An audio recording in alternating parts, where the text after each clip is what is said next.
When it came to the Deir Hashvi, the Rebbe took us into the office, into the main office, and said, the only thing that's going to inspire you is if we show you the whole plan, the Kol Roz Seidecha,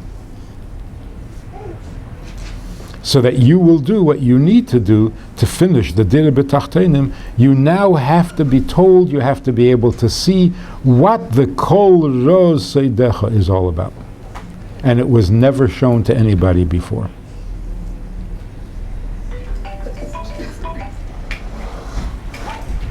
That's Teres Achsidus. It's not Kabbalah. It's not philosophy. It's a very tzniyazdika way of saying how much the Eibishter loves you.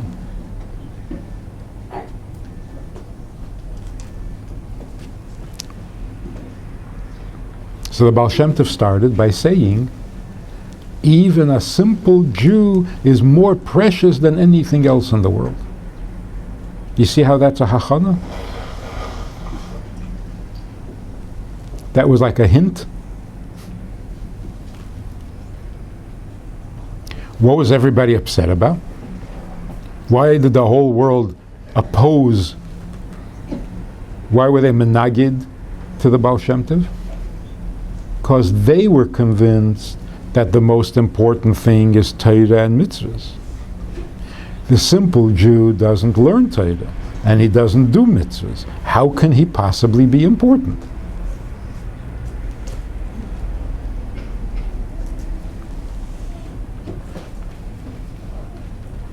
So what's the emes?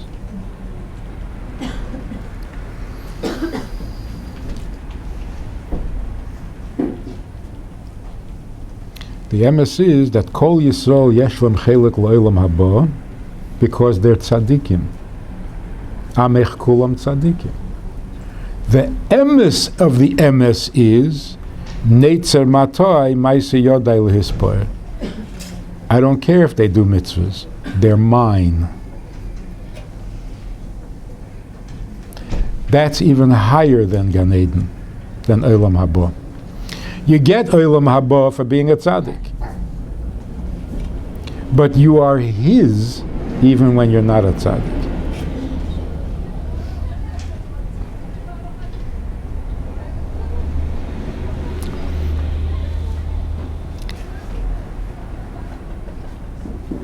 One of the greatest stories I've ever heard. Amazing story. And you have to think about it, and you have to talk about it, and you have to understand it properly. I just mentioned it last night. In Russia,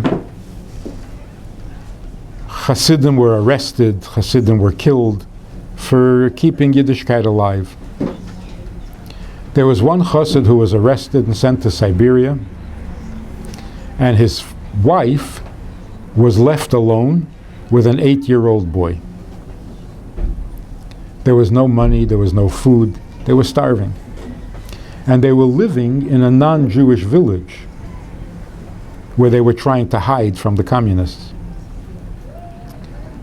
The little boy, when he was born, they bribed the nurse to tear up the papers so that he officially did not exist. There was no record. Because if there's a record, then they'll come check to see why he doesn't come to school, to a communist school, and on Shabbos. So what many of them did, they bribed the doctors and they tore up the papers, and the child didn't go out too much, and they tried to keep the child a secret. So she needed to go into town, into the big city, to get money or food, and she couldn't take the boy with her because he had no papers.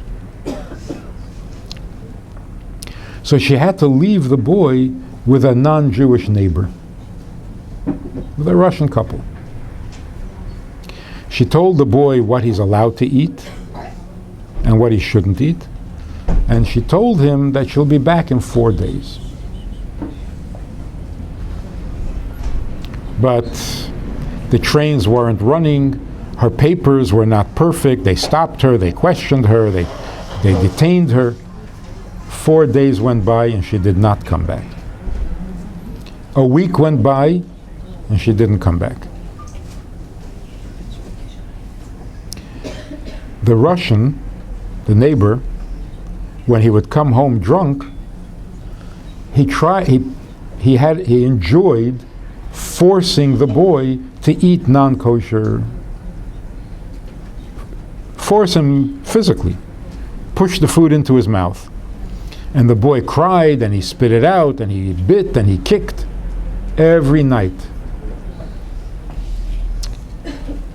2 weeks went by, and the mother didn't come back. So the Russian woman, the neighbor, couldn't stand the screaming and the fighting every night. So she put the boy in an orphanage.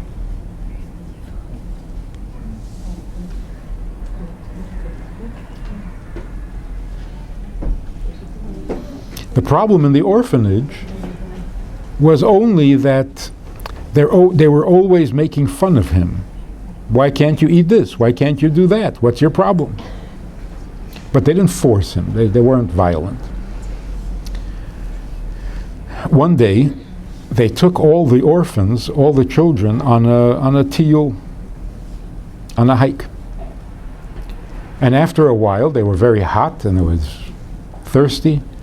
So they went to a farm, and they asked the farmer if there's anything for the children to drink.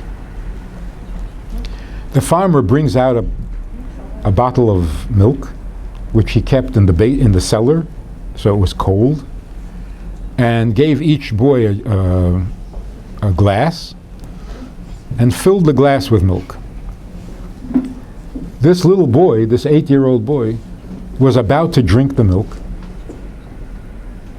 and he hears the farmer saying, "This is so good for the children. It's so good for the children. There's nothing healthier than horse's milk."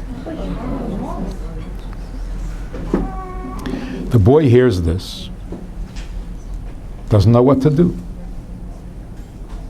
It's not kosher. But he's thirsty.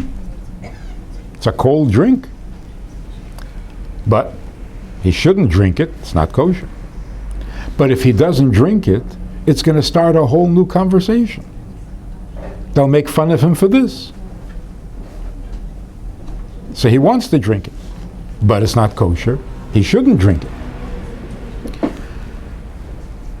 The boy decided that he's not going to drink it. But in order to protect himself from a whole argument, he made believe that the glass fell out of his hand and it spilled. So now they're all coming back to the orphanage, and his mother had come back from the trip. The mother went to the neighbor. "Where's my son?" "We put him in the orphanage." She got scared. They kidnapped him. She goes to the orphanage. "I'm here to see my son. He's not here right now." So she got very, very scared, because children were kidnapped. There was no government, there was no police, she got very, very worried. She didn't know what to do. She's all alone. So she's standing in front of the orphanage, and the children come back. The little boy saw his mother, so he starts running towards her, and he shouts.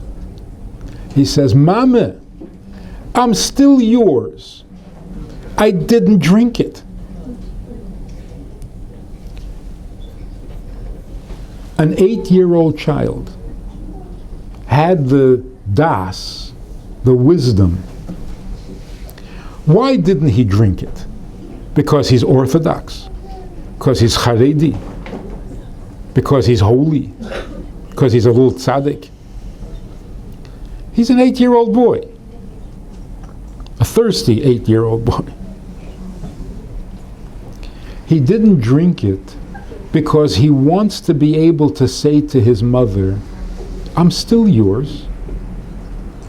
You wouldn't drink it. I didn't drink it. I'm yours. He was afraid to drink it. Why? Because he knows how much his mother loves him. That's the connection of Ava v'Yira. When someone loves you that much, you're afraid to hurt that love. You need to be able to say, Mame, I'm still yours.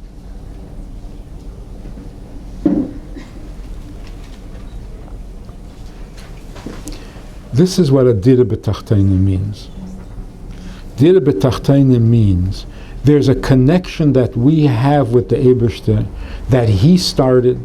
This is his taiva for which he created the whole world, because he wants to show how much he loves a Jew.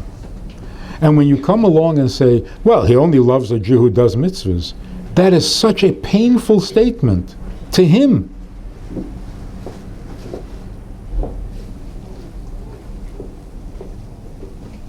So the amazing thing is, after all these years, after all this long golus, after all our Avedis, every Jew in the world can still say to the Eibishter, I'm still yours. I'm not a tzaddik, but I'm yours. That's what the Alter Rebbe talks about many places in Tanya. The Kal Shebekalim will give up his life and not bow to an idol. Why? Because he's a tzaddik? He's not a tzaddik, he's a Kal Shebekalim. Why won't he bow? Because it's a big Aveda? No. Avedas don't bother him.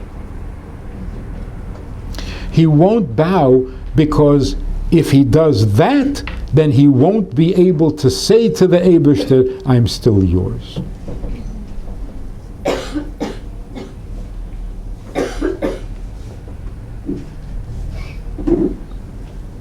That's what it means. A Jew doesn't want to be separated and cannot be separated from the Eibishter. Doesn't mean he can't. He has bechira. He does. Every Jew has bechira to separate himself from the Eibishter. But the thought of doing that to him, no. Then I won't be able to say I'm yours.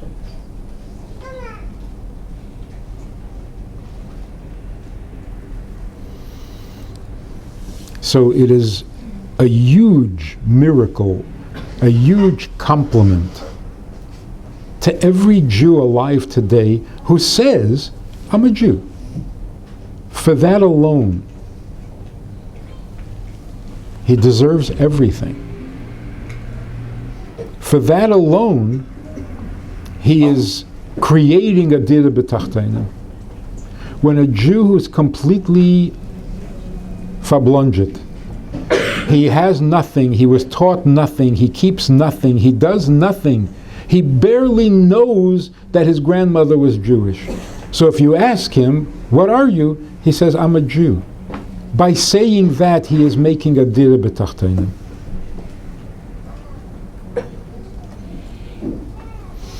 And that's why when somebody would say to the Rebbe, I'm working with Jews who are far, it hurt the Rebbe, he couldn't take it. The Eibishter is trying to show how much he loves every Jew, and you say he's far? How can you talk like that?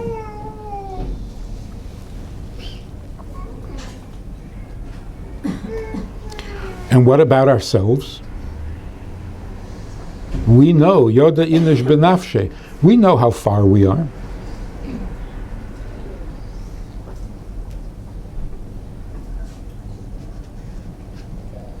So this afal pi shechata Yisrael, do we apply that to ourselves also? Afal pi shechatasi Yisrael ani. Absolutely. Of course. That's what the Alter Rebbe says in Tanya. That when the Beinoni makes a cheshbon hanefesh, and he realizes how low he is, and how far he is, and how terrible he is, meshukatz and mesuhav, pretty harsh words.